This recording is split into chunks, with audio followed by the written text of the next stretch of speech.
అది ఊరి కొత్తలా ఉంది. మాకు ఎదురు చెప్పడమే కాకుండా మమ్మల్ని నానా మాటలంది. పొగరుండొచ్చు, కానీ మరీ ఇంత తల పొగరు ఉండకూడదు.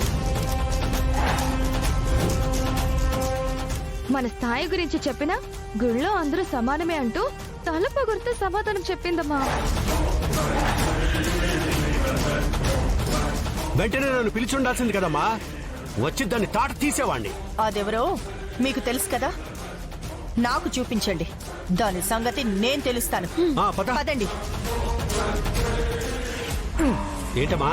మనం గొడవలు పెట్టేవాళ్లమే కాని గొడవలు తీర్చేవాళ్లం కాదురా. అనవసరంగా మధ్యలో దూరి లేనిపోని గొడవలు తెచ్చుకోకు. అంతేనా?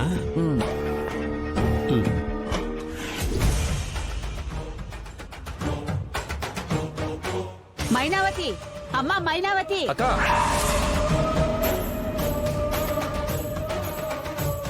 ఎక్కడికి వెళ్తున్నారు మీరు?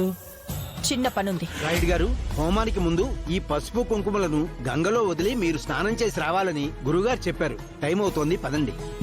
అలాగే. రాయుడు, ఏమిట్రా ఒళ్ళంతా ఈ కుంకుమ?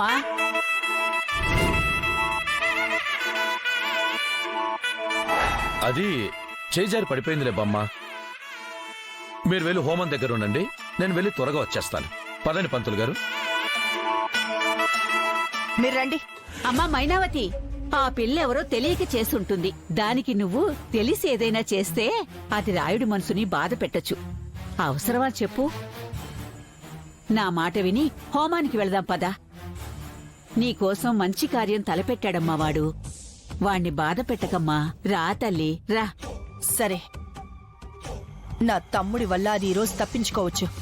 ఏదో ఒక రోజు దాని సంగతి నేను చూసి తీరుతాను. పదండి.